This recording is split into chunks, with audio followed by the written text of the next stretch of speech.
Hi, everybody. Welcome to the episode of In the School Parking Lot. I'm your host. I'm Paul Everett. I'm recording this on the 16th of November. It's about 10:45 a.m. in beautiful Roseville, California. Let me do a brief 30-second introduction of who I am. I started teaching in 1989, 35 years ago. I teach high school music, and now I'm teaching 4th through 8th grade music at a local charter school near Roseville, California, and that's where I live. I was told April 7th or 8th, 2021, the principal said to me, Paul, you need to keep Jesus Christ in the parking lot. And I told the principal, hey, did you tell all the gay teachers to take down the rainbow flag? No, that's different, Paul. Did you tell all the Black Lives Matter people? Remember, back in 2021, that was hot to trot. Did you tell them to take down the banners? No, Paul, that's different. Well, Jesus Christ is really important to me. And I said, hey, time to go.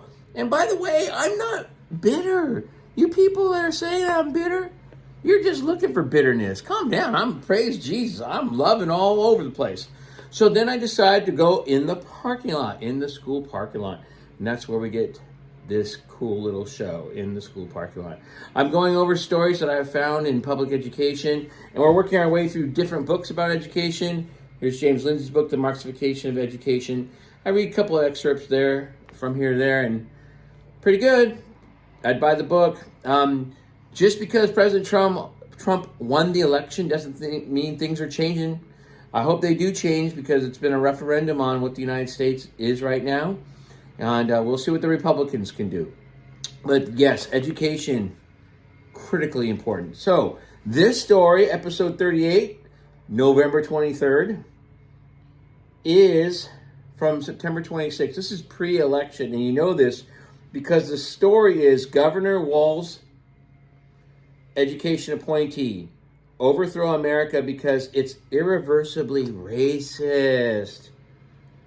Okay, this is by Micaiah Bliger.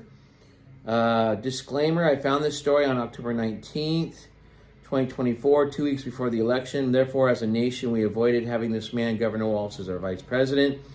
Or our nation said this man's leadership is worthy of being the second in charge and expect more leaders like this appointee. Well, as we know, since this is done on the 16th of November, Governor Walz is not going to be the vice president. So here we go. A professor appointed by Minnesota Governor Tim Walz, I'll say Walz, to help lead a public education project has called for the quote-unquote overthrow of America, arguing the country is irreversibly racist. Malachester College education professor Brian Lozinski made the statements during a 2022 event online. National Review reported Wednesday. Again, remember, this story is from September 26, 2024. With Walz as the running mate of Democratic presidential candidate Kamala Harris, his decisions about state leadership are attracting renewed scrutiny. Lozinski was appointed by Walz's state education department to help write the statewide implementation framework, similar to a curriculum for Minnesota's new ethnic studies standards. What happens in California is the tail that wags the dog of the United States of America. And I hope that you can hear that lovely blower in the back. Okay, here we go. In the video from the May 27th, 2022 event, Lozinski said he supports critical race theory because it is anti-state and anti-United States. The online event involved the promotion of his new book at the time, My Emancipation Don't Fit Your Equation. My Emancipation Don't Fit Your Equation. The host, the Solidarity Group, is an organization committed to dismantling the ideology of white supremacy. The original video of the event, posted on the group's YouTube page, appeared to be removed Thursday. Let's see. If you want to read more about that, then I do have the link for you in the description below. And as I said, I found this story October 19th. It's September 26th, but again, to know that this could have been the Vice President of the United States of America, a man who would appoint someone whose goal is to overthrow America. Even the liberal Democrats hopefully would say that is not good. That's not what the Democrats really want to do, is overthrow, or maybe you do. I don't know. I'm giving you the benefit of the doubt. Okay, so there you go. Link is on the bottom. Let's read a couple of little things from this book, and then I will be done today. So who is Paulo Freire?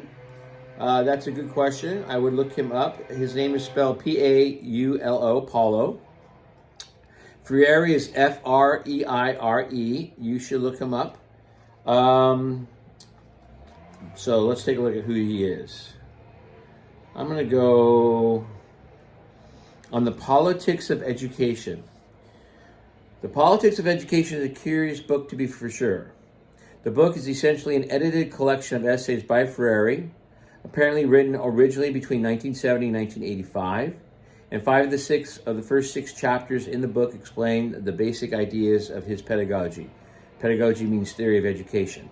In greater clarity, detail, brevity, than does Pedagogy of the Oppressed. The exception is the 5th chapter, which discusses the role of the social worker, characterizing social workers and teachers both as types of educators whose duty it is to generate political literacy in those they assist.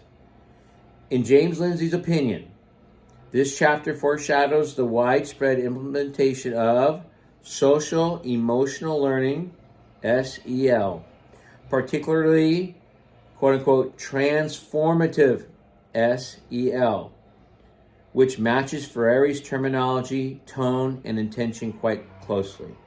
By opening the door to think of teachers as de facto social workers who are to intervene in the social and emotional lives and processes of their students in addition to aiding their academic development.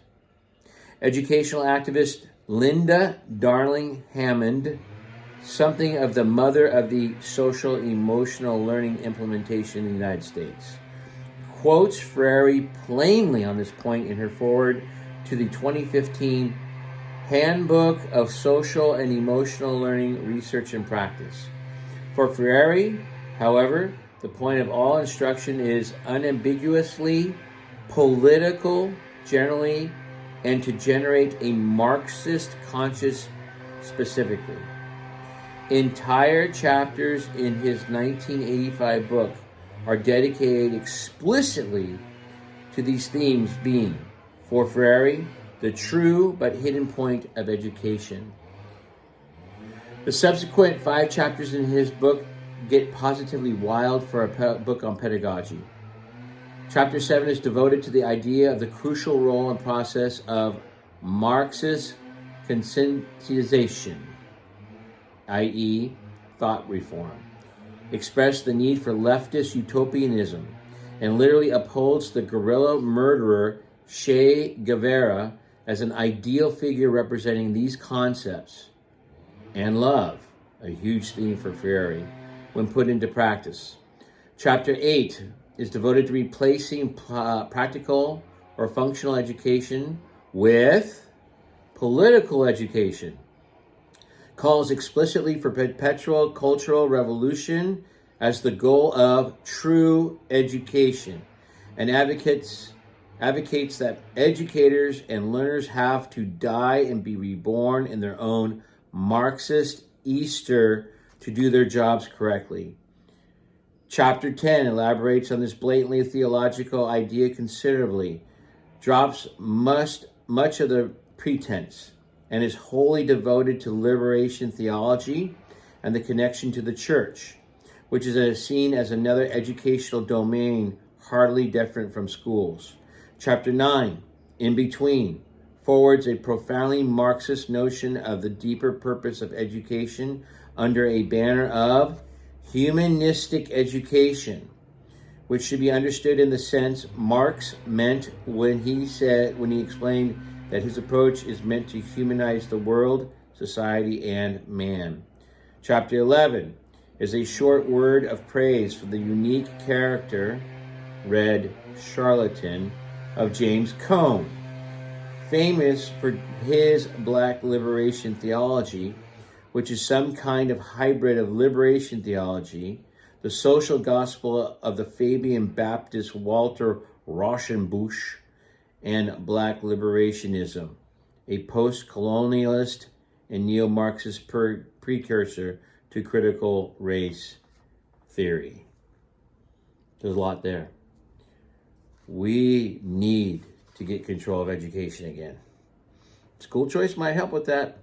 All right, I hope what I shared today is making you think a little bit about education. Education is an underrated topic that needs to be talked a lot more. All right, that's all I have time for today. There is a Venmo account. We'd ask that you kindly give some money for that, and subscribe, share. This is super information. It's really important. It's very critical. And thank you. We're up to over 400 subscribers. It's just me in my room with the stupid blower. Okay. Love it. God bless.